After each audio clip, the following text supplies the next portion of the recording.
Hello friends, कैसे हैं आप लोग। मेरे चैनल रूही एडुकेटर पे आप लोगों का बहुत बहुत वेलकम है फ्रेंड्स। और मैं हूँ रूही। जैसा कि आप लोगों को पता है फ्रेंड्स, जो मेरा चैनल है इस पर मैं बायोलॉजी एंड साइंस के वीडियोस बनाती हूँ। और फ्रेंड्स, जितने भी लोग बायोलॉजी की एंड साइंस की प्रिपरेशन कर रहे हो, आप मेरे चैनल पे विजिट कर सकते हो। मेरे चैनल पे 200 प्लस में वीडियोज़ हैं फ्रेंड्स। और यहाँ पे आपको जो भी टॉपिक मिलेगा बहुत ही अच्छा मिलेगा, जो भी कंटेंट मिलेगा बहुत अच्छा मिलेगा। और आई रिक्वेस्ट यू कि आप एक बार मेरे चैनल पे ज़रूर विजिट करिए। और अगर आपको थोड़ा भी पसंद आए तो आप उस पर सब्सक्राइब कर लीजिए, ओके। और आप मेरी टीचिंग को मोटिवेट करिए, जिससे कि मैं और आगे भी अच्छे अच्छे वीडियोस बनाती रहूं।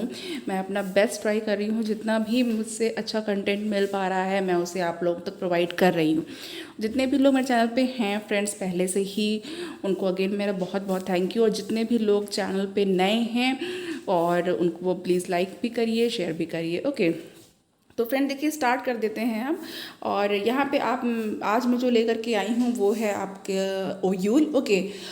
जो फ्लावर का मेल रिप्रोडक्टिव पार्ट था वो हम डिस्कस कर चुके हैं। हम लोग माइक्रोस्पोर्स के बारे में, माइक्रोस्पोरेंजेंस के बारे में पढ़ चुके हैं, ओके। और आज मैं लेकर के आई हूँ ओव्यूल। तो देखिए फ्रेंड, जो ओव्यूल होता है वो क्या होता है। ओव्यूल को हम लोग क्या कहते हैं, इंटेगुमेंटेड इंडेहिसेंट मेगा स्पोरेंजियम, ओके। यानी कि इंटेगुमेंटेड यानी कि उसमें इंटेगुमेंट्स होते हैं, कवरिंग होती हैं। इंडेहिसेंट उसका डेहिसेंस नहीं हुआ होता है। और ये मेगा स्पोरेंजियम होता है, ओके। माइक्रो स्पोरेंजियम टर्म हम लोग स्टेमेंस के लिए यूज़ करते हैं, एंथर्स के लिए जब हम लोग मेल रिप्रोडक्टिव पार्ट पढ़ते हैं उसके लिए यूज़ करते हैं, ओके। और यहाँ पे मेगा स्पोरेंजियम है। तो ओव्यूल जो है वो मेगा स्पोरेंजियम है। ओवरी के पास फ्रेंड, अब जब हम लोग ओवरी की बात करेंगे तो देखिए, जो ओवरी होती है उसमें ओवेरियन कैविटी होती है, जिसमें कि एक या एक से ज़्यादा ओव्यूल हो सकते हैं, ओके।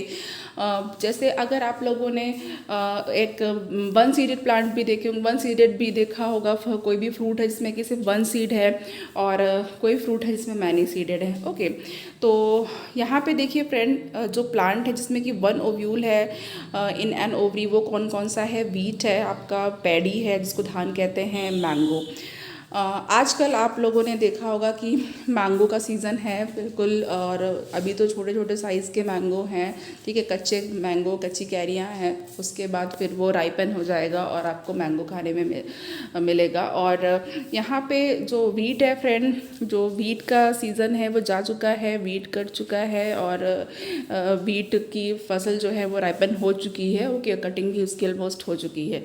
तो देखिए, जो प्लांट है फ्रेंड जिसमें कि बहुत सारे ओव्यूल होते हैं, मैनी ओव्यूल्स होते हैं जिनकी ओवरी में, वो कौन कौन से, पपाया है, वाटरमेलन है, ऑर्किड्स हैं। वाटरमेलन आप लोग खा रहे होंगे, गर्मी का सीज़न है, बहुत सारे वाटरमेलन आपको, जो जितने भी वाटरमेलन मिलेंगे उसमें क्या होगा, बहुत सारे सीड्स मिलेंगे। एंड पपाया में भी बहुत सारे सीड्स होते हैं। देखिए ओव्यूल, ओव्यूल जो है यहाँ पे वो अटैच्ड होता है प्लेसेंटा से, और जिससे अटैच्ड होता है उसे कहते हैं स्टॉक, और जिससे वो स्टॉक से अटैच्ड होता है उसे कहते हैं फनिकुलस और फनिकल। अब यहाँ पे जो फनिकुलस का ओव्यूल से जो अटैचमेंट होता है फ्रेंड, तो एक पॉइंट पे होता है, ओके। फनिकुलस का ओव्यूल से अटैचमेंट एक पॉइंट पर होता है, और इस पॉइंट को कहते हैं हाइलम। जो ओरिजिन है इंटैगुमेंट का, ओके, जहाँ से इंटैगुमेंट का ओरिजिन होता है वो क्या होता है, कैलजा होता है, okay. Place of origin of the integument is chalaza. और एक पोर होता है जो कि इंटैगुमेंट्स में या कवरिंग में प्रेजेंट होता है, उसे कहते हैं माइक्रोपाइल। नाउ अब यहाँ पे जो हमारे पास इसका पॉइंट है, नेक्स्ट पॉइंट है, ये क्या है, जो ओव्यूल है फ्रेंड वो पैरेन्काइमेटस टिश्यू होता है उस पे। और इस पैरेन्काइमेटस टिश्यू को कहते हैं न्यूसिलस, यानी कि ओव्यूल में एक पैरेन्काइमेटस टिश्यू भी है जिसको हम लोग न्यूसिलस कहते हैं। और ये पतला भी हो सकता है, ओके। और जैसे कि टेन्यूइनसिलेट कहते हैं, और ये कंपोजिटिव में पाया जाता है, या तो फिर ये मैसिव भी हो सकता है और ज़्यादा हो सकता है, जिस ये क्रैसिनसेट होता है। एंड कैजुराइनेसी फैमिली में पाया जाता है। एंड न्यूसिलस जो है वो कवर्ड होता है इंटेगमेंट से, और on the basis of the number of integument, कि कितने इंटेगमेंट हैं ओव्यूल के ऊपर, तो इसके अकॉर्डिंग अगर हम लोग डिवाइड करें तो ये क्या होता है, यूनिटैगमिक है। यूनि मतलब वन, तो वन इंटेगमेंट है। जो हायर डाइकॉट्स होते हैं जैसे कि कंपोजिटिव फैमिली में और जिम्नोस्पर्म्स में। बाईटेगमिक का मतलब कि दो इंटेगुमेंट्स हैं, बाई मीन्स टू होता है। तो यहाँ पे मोनोकॉट्स में और प्रिमिटिव जो डाइकॉट्स होते हैं लाइक क्रूसीफेरी और Malvaceae, okay. Cruciferae family and Malvaceae family में आपको ये मिल जाएगा। नेक्स्ट है ट्राइटेगमिक, ओके, या पॉलीटेगमिक। ट्राई मीन्स 3, तो 3 या मोर इंटेगमेंट्स होते हैं फ्रेंड, और इसका एग्जाम्पल है यहाँ पे एस्फोडेलस। नाउ एटेगमिक में कोई इंटेगमेंट नहीं होता है, सैंचलम या फिर लोरांथस, और ये है आपका लिरियोसोमा एंड ओलेक्स। तो यहाँ पर आपका यूनी, बाई, ट्राई और एटेगमिक पता चल गया आपको। एग्जाम्पल्स आप लोगों को पता करना होगा, पता होना चाहिए एग्ज़ाम पॉइंट ऑफ व्यू से। नाउ अब यहाँ पे मेरे पास एक टैग पिक्चर है, बहुत ही अच्छी पिक्चर है, और आप इसमें देख लीजिए। यहाँ पे एक मोनोकार्पलेरी पिस्टिल है हिबिस्कस का, ओके, मोनोकार्पलेरी पिस्टिल ऑफ हिबिस्कस, ये गुड़हल जिसको कहते हैं उसको शो किया गया है, जिसमें कि ये स्टिग्मा है और एक लॉन्ग सी स्टाइल है, एंड यहाँ पे ओवरी है एंड थैलमस है। नाउ सेकंड जो हमारे पास है पिक्चर वो है यहाँ पे सिनकार्पस मल्टीकार्पलेरी गायनेशियम ऑफ पैपेवर। पैपेवर क्या होता है? पोस्ता होता है, जिसमें जो गायनेशियम है फ्रेंड वो मल्टीकार्पलेरी होती है और सिनकार्पस होता है। तो इसका एग्जाम्पल आपको पता है। अब थर्ड हमारे पास है multicarpellary apocarpous, okay. Syncarpous and apocarpous terms भी आपको पता है, आगे और जब स्टडी करेंगे आप तो इसमें क्या होता है, ज्वाइंट होता है और फ्री होता है, उसी को टर्म दिया गया है। तो ये क्या है, मिशेलिया है, ओके। नेक्स्ट हम लोग पढ़ लेते हैं यहाँ पे फ्रेंड। अगर हम एक ओव्यूल के स्ट्रक्चर की बात करें तो उसको देख लेते हैं फ्रेंड। देखिए ओव्यूल का जो स्ट्रक्चर है, इसमें यहाँ पे हम जो बेस, यहाँ पे आपको स्टॉक लाइक स्ट्रक्चर दिख रहा है, ये फनिकल है। और इंटेगुमेंट्स यहाँ पे देखिए, जो आपको कवरिंग दिख रही हैं, ये क्या है, आउटर इंटेगुमेंट है, इनर इंटेगुमेंट है। एंड इंटेगमेंट में ही देखिए बाहर की तरफ जहाँ पे कवरिंग नहीं है, ये होता है माइक्रोपाइल, एक पोर के तरह का स्ट्रक्चर होता है। और अगर हम ओव्यूल में बीच में अगर हम स्ट्रक्चर की बात करें तो अब यहाँ पे देखिए इसमें क्या है, एक एग अपरेटस है फ्रेंड, न्यूक्लियस एग अपरेटस है, पोलर न्यूक्लियाई है, 2 पोलर न्यूक्लियाई सेंटर में है, एंड एंटीपोडल्स आपका है वो ऊपर के साइड में है, 3 सेल्स है एंटीपोडल की, जिसमें 3 न्यूक्लियस भी हैं। अब देखिए एग अपरेटस फ्रेंड नीचे की तरफ होता है, क्योंकि माइक्रोपाइल यहाँ पर है, और यहाँ से क्या होती है, जो जर्म ट्यूब होती है आपका वो एंटर करती है, ओके। तो इसीलिए यहाँ पे हमारा जो एग अपरेटस है, यहीं पर जा कर के वो उसको पायर्स करती है, फर्टिलाइजेशन भी उसके बाद स्टार्ट होता है जब मेल गैमेट अंदर जाता है। और ये यहाँ पे आपका रैफी है, ये कैल्जा है, और ये आपका न्यूसिलस है। एंड यहाँ पे भी ये जो पूरा कवरिंग है ये न्यूसिलस है, जो कि आपका अब यहाँ पे हमारा जो स्ट्रक्चर है ओव्यूल का, ये आपको यहाँ पे दिख भी रहा है, एक बार रिवाइज हो गया सबको, ओके। चलिए नेक्स्ट मैं बात कर लेती हूँ स्पेशल इंटेगमेंट्स की। नाउ एग्ज़ाम में बहुत पूछा जाता है फ्रेंड, जो मैं बात करने जा रही हूँ उसके बारे में। देखिए यहाँ पे स्पेशल इंटेगमेंट्स हैं एरिल। एरिल जो है ये एक थर्ड इंटेगमेंट होता है, और ये फनिकल के बेस से डेवलप होता है, ओके। फनिकल से डेवलप होता है, ओव्यूल का जो बेस है वहाँ पे, जहाँ पे भी मैंने फनिकल दिखाया था आपको, तो ये फनिकल से ओव्यूल के बेस से डेवलप होता है, और एग्जाम्पल है लीची। नाउ कैरंकल या तो फिर स्ट्रोफ्यूल, कॉरंकल और स्ट्रोफ्यूल, ये जो है वो क्यों फॉर्म हो जाता है, ये जो आउटर इंटेगमेंट होती है माइक्रोपाइल के चारों तरफ, यहाँ पे एक आउटग्रोथ हो जाती है, आउटर इंटेगमेंट की ग्रोथ से ये बन जाता है, और ये रिसिनस कम्युनिस में या फिर कैस्टर में पाया जाता है। नाउ कोमा क्या है, कुछ प्लांट्स में जो यूनिसेलुलर फिलामेंट्स जैसे कि स्ट्रक्चर बन जाते हैं, और ये क्या होते हैं, ये सीड पे प्रेजेंट होते हैं, जो कि आउटर सरफेस जो होता है इंटेगमेंट का, आउटर इंटेगमेंट का आउटर सरफेस होता है, उसकी सेल से ये बनता है। तो अब यहाँ पे जो कैलोट्रोपिस या गोसाइपियम है, तो कैलोट्रोपिस मदार है, गोसाइपियम जो आपका कॉटन है उसका अगर आप देख सकते हैं तो कोमा स्ट्रक्चर आप देख सकते हैं, उसमें आप क्लियरली ये दिखेगा आपको, ओके। और मदार के जो है वो सीड्स जो जिसमें बहुत हेयर होते हैं, जिसको बाबा बाबा भी कहते हैं बच्चे, तो वो उड़ते रहते हैं, तो आप उसको ही ले करके देख सकते हैं, कॉमन स्ट्रक्चर आपको दिख जाएगा। नाउ फॉर्म्स ऑफ ओव्यूल, अब ये भी वेरी इंपॉर्टेंट टॉपिक है। फॉर्म्स ऑफ ओव्यूल अक्सर एग्जाम में जाता है, पूछा जा चुका, हर एग्जाम में पूछ लेते हैं। तो यहाँ पे देखिए जो ऑर्थोट्रोपस है या एट्रोपस होता है, ये बिल्कुल इरेक्ट होता है। आगे मैं आपको इसके पिक्चर भी दिखा दूँगी, ये देखिए, बल्कि मैं आपको यहाँ पे पहले पिक्चर्स ही दिखा देती हूँ, देन उसके बाद आगे मैं उसको एक्सप्लेन कर दूँगी। तो देखिए ये ऑर्थोट्रोपस है हमारे पास। ओके, ऑर्थोट्रोपस ए वाला जो है ये ऑर्थोट्रोपस है। आप देख रहे हैं ये माइक्रोपाइल है और ये फनिकल बिल्कुल एक लाइन में है। ओके, और इंटरगमेंट, एम्ब्रियो सैक, न्यूसिलस, शैलजा, ये आप देख सकते हैं। अब देन उसके बाद जो बी है एनाट्रोपस है, ये मोस्ट कॉमन है, ज़्यादातर पाया जाता है। ठीक है, तो एनाट्रोपस में आप देखिए जो माइक्रोपाइल है ये पनिकल के पास में आ जाता है, एंड चैलेजा तो आपका ऊपर है, और बाकी स्ट्रक्चर आप न्यूसिलस, इंटेगमेंट्स, एम्ब्रियोसैक ऐसे। ठीक है, और माइक्रोपाइल। तो अब यहाँ पे अब आपको देखना है now hemi anatropous. Hemi anatropous में माइक्रोपाइल और ये जो फनिकुलस से लगभग 90 डिग्री का एक एंगल बन जाता है। ओके, देन उसके बाद है कंपाइलोट्रोपस। कंपाइलोट्रोपस में माइक्रोपाइल और फनिकल का आप यहाँ पे देख सकते हैं, उसका शेप कुछ आपको अलग सा दिख रहा होगा। ओके, नाउ एम्फीट्रोपस में क्या होगा, एम्फीट्रोपस में फनिकल एंड माइक्रोपाइल यहाँ पे देख सकते हैं आप, और इंटेगमेंट, न्यूसिलस, एम्ब्रियोसैक और कैजा।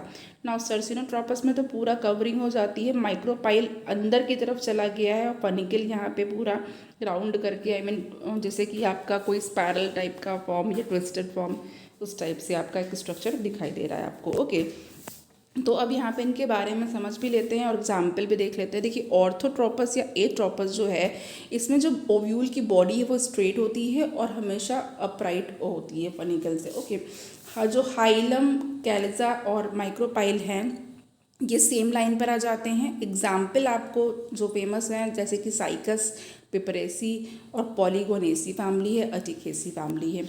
नाउ एनाट्रोपस में देख लेते हैं। एनाट्रोपस का दूसरा नेम है ड्यूसिपिनेट। ओके, इसमें जो ओव्यूल है वो इन्वर्टेड हो जाता है और ये फनिकल से लगभग फ्यूज़ हो जाता है, उसकी होल लेंथ जो होती है लगभग फ्यूज़ हो जाती है।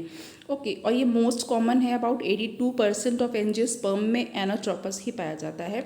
जो फ्यूज्ड फनिकुलम है वो एक रिज फॉर्म कर लेता है, एक रेखा, एक रिज टाइप का फॉर्म कर लेता है, जिसको कि रैफे कहते हैं। हाइलम और माइक्रोपाइल ये नियर बाई एक दूसरे के पास लेकिन अपोजिट साइड पर हो जाते हैं। ओके, नेक्स्ट बात कर लेते हैं हेमीट्रोपस या फिर हेमी एनाट्रोपस। तो हेमीट्रोपस या हेमी एनाट्रोपस में जो ओव्यूल की बॉडी है वो राइट एंगल पर हो जाती है, intermediate between orthotropous and anatropous. ये ऑर्थोट्रोपस और एनाट्रोपस टाइप के ओव्यूल के बीच का होता है। और एग्जाम्पल जो है फेमस वो रेननकुलेसी फैमिली और कुछ क्रोसिफर्स हैं। नाउ अब फैमिलीज़ का नेम दे देते हैं, पूछते हैं इसमें कौन सा ओव्यूल है, या तो फिर इसके स्ट्रक्चर को एक्सप्लेन कर दिया जाता है कि बताइए इसमें से कौन सा ऐसा ओव्यूल है जिसमें ये स्ट्रक्चर पाया जाता है, राइट एंगल पे है माइक्रोपाइल एंड फनिकुलस, या तो फिर एकदम स्ट्रेट है। ओके, नाउ नेक्स्ट हमारे पास कंपाइलोट्रोपस है फ्रेंड। तो कंपाइलोट्रोपस में जो बॉडी है वो ओव्यूल की बॉडी कर्व हो जाती है, लेकिन जो एम्ब्रियो सैक है वो स्ट्रेट रहता है। हाइलम, कैलिजा और माइक्रोपाइल जो है वो एक दूसरे के आसपास आ जाते हैं। कैप्सेला और कुछ लेग्यूम्स में एंड चेनोपोडियम में पाया जाता है। एम्फीट्रोपस में जोनो बॉडी और एम्ब्रियो सैक वो कर्व्ड हो जाते हैं, ब्यूटोमस और कुछ क्रोसिफर्स में पाया जाता है। सर्सिनोट्रोपस में फनिकल लार्ज होता है, कोइल्ड होता है और ओव्यूल के चारों तरफ आ जाता है, और एग्जाम्पल है ओपेंशिया। ओपेंशिया में सर्सिनोट्रोपस पाया जाता है। ओके, नाउ अब यहाँ पे नेक्स्ट देखते हैं क्या है। ये हमारे पास जो स्लाइड है इसमें तो पिक्चर्स बनी हैं, डिफरेंट टाइप्स ऑफ ओव्यूल बताए गए हैं। नाउ अब यहाँ पे हम लोग डेवलपमेंट ऑफ एम्ब्रियो सैक पढ़ते हैं, बहुत ध्यान से सुनिएगा फ्रेंड्स। मेगा स्पोरोजेनेसिस यानी कि मेगा स्पोर का जो फॉर्मेशन है उसे कहते हैं मेगा स्पोरोजेनेसिस यानी डेवलपमेंट ऑफ एम्ब्रियो सैक। तो देखिए माइक्रोपाइलर रीजन में क्या होता है फ्रेंड, जो हाइपोडर्मल न्यूसिलर सेल्स होती हैं वो आर्कीस्पोरियल सेल की तरह बिहेव करने लगती हैं। ओके, और ये जो आर्कीस्पोरियल सेल्स होती हैं वो मेगा स्पोर मदर सेल को पैदा करती हैं, या मेगा स्पोर मदर सेल उनसे राइज होता है, जिसको कहते हैं mega spore mother cell, MMC। Okay, और ये जो मेगा स्पोर मदर सेल होती है फ्रेंड, ये लेप्टोस्पोरेंजिएट टाइप की होती है। कैसी होती है? लेप्टोस्पोरेंजिएट टाइप होती है। मेगा स्पोर मदर सेल जो है वो एक लीनियर टेट्राड फॉर्म करती है। ओके, अब ये जो मेगा स्पोर मदर सेल थी इसने क्या फॉर्म कर दिया, इसने एक लीनियर शेप का टेट्राड फॉर्म कर दिया। और इसमें कैसे फॉर्म होता है, ये जो है इस जो टेट्राड होता है इसमें मेगा स्पोर्स होते हैं, और ये मेगा स्पोर्स हैप्लॉइड होते हैं। बिल्कुल, क्योंकि मियोसिस से के द्वारा बनते हैं, तो इसलिए ये हैप्लॉइड मेगास्पोर्स बनते हैं। यानी कि जो मेगास्पोर मदर सेल है वो लीनियर टेट्राड जो हैप्लॉइड मेगास्पोर होते हैं उसको बनाती है। अब नेक्स्ट देख लेते हैं। उसके बाद जो कैलजल मेगास्पोर होता है वो फंक्शनल होता है, जो कैलजा की तरफ होता है, बल्कि जो दूसरे और जो होते हैं, अगर 4 बना रही है, सपोज अगर 1 2 3 4 है, तो इसमें क्या होगा, सिर्फ एक जो आपका फंक्शनल रहेगा जो कैलजा की तरफ का होगा। ओके नाउ, और बाकी के जो सारे हैं वो क्या हो जाएंगे, डीजनरेट हो जाएंगे। एक्सेप्शन क्या है, ये बैलनोफोरा है, माइक्रोपाइलर इन बैलनोफोरा, और ओइनोथोरा लेमागियाना आपका नाम सुना होगा, तो एनोथोरा एंड एनीवन इन कैजराइना। ओके चलिए, female gametophyte and mega gametophytes के मेगा गैमेटोजेनेसिस के बारे में पढ़ लेते हैं। Female gametophyte and mega gametogenesis.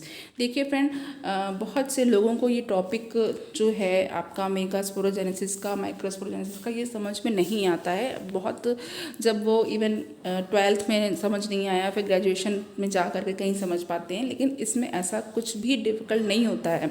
आप एक बार उसको अच्छे से बस चीज़ें समझ जाइए, कोई अच्छा एक्सप्लेनेशन अगर आपको मिल जाएगा तो आपको ज़रूर समझ में आ जाएगा, और होपफुली मैं यहाँ पे आपको अच्छा एक्सप्लेन करने की कोशिश कर रही हूँ, ओके, जिससे आपको समझ आ जाए।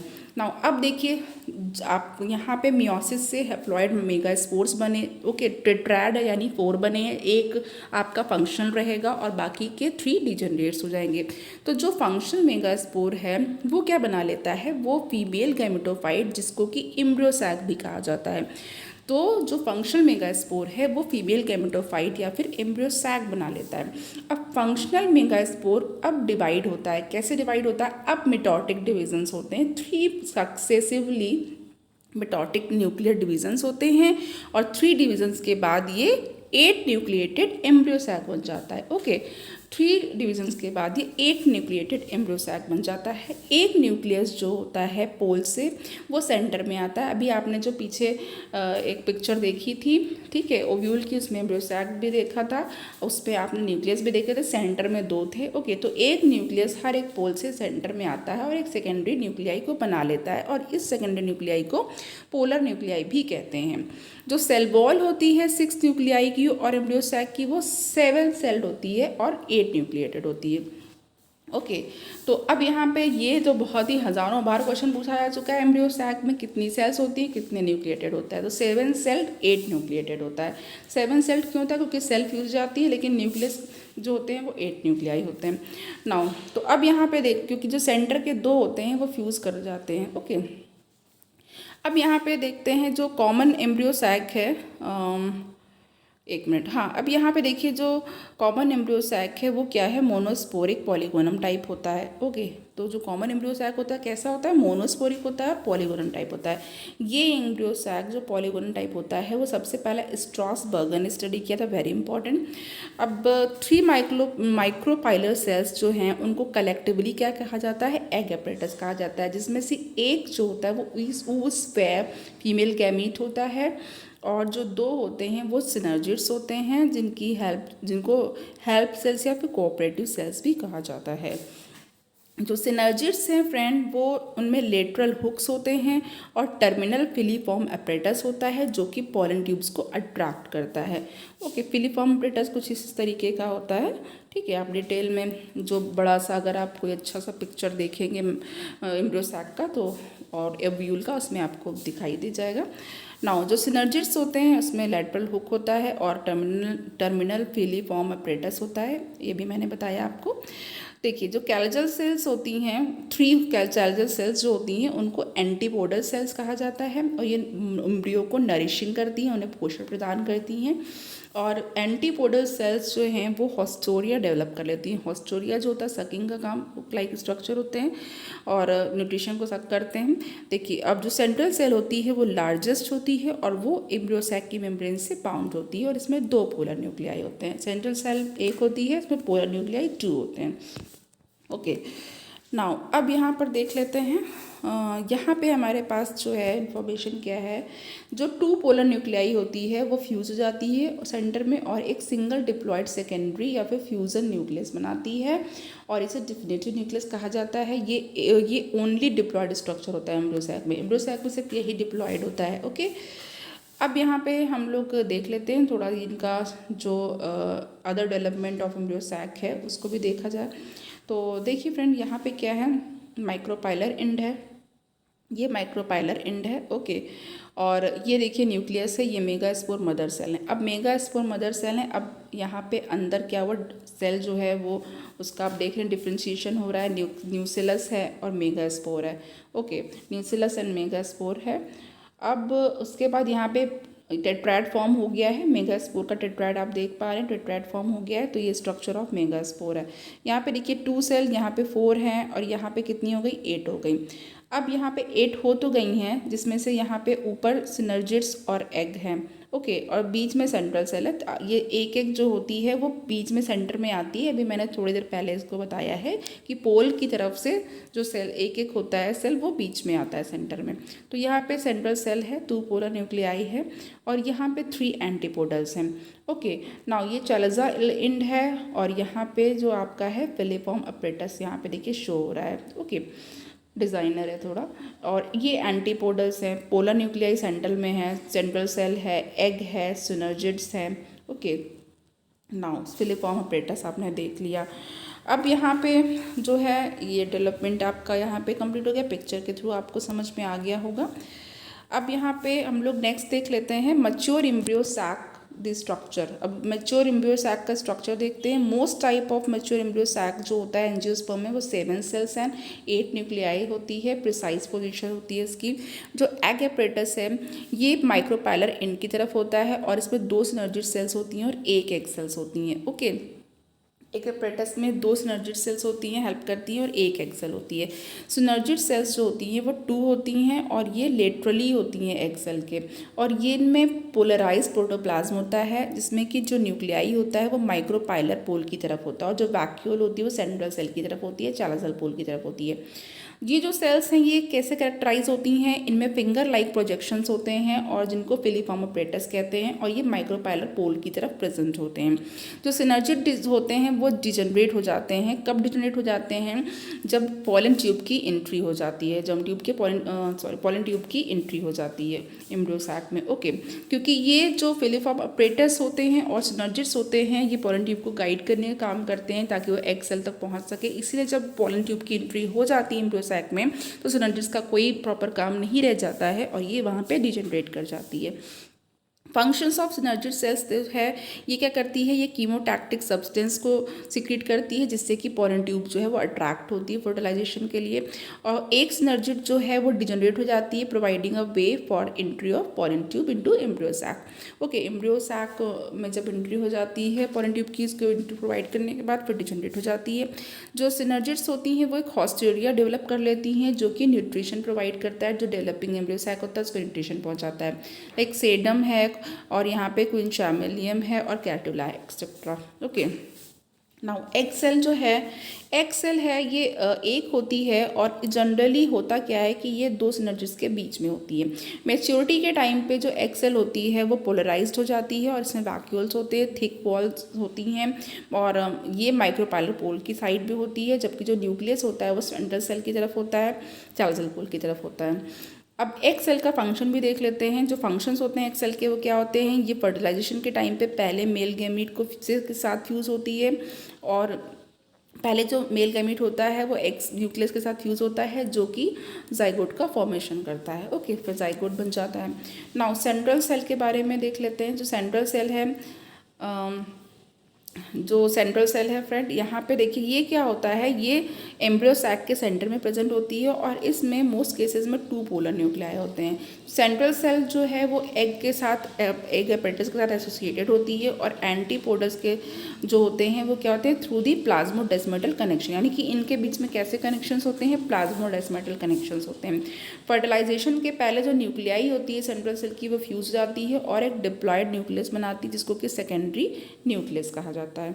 ओके, अब यहाँ पे देख लेते हैं फ्रेंड, सेंट्रल सेल का तो तक मैंने बता दिया है। फंक्शन ऑफ सेंट्रल सेल देखते हैं। जो सेकेंडरी न्यूक्लियस होता है वो ट्रिपल फ्यूज़न के प्रोसेस में पार्टिसिपेट करता है, यानी कि सेकेंडरी न्यूक्लियस जो है वो ट्रिपल फ्यूज़न में पार्टिसिपेट करता है और क्या बनाता है उसके बाद वो प्राइमरी एंडोस्पर्म मदर सेल बनाता है। Okay, primary endosperm mother cell बनाता है और उसका जो न्यूक्लियस होता है वो पेन यानी प्राइमरी एंडोस्पर्म न्यूक्लियस कहा जाता है।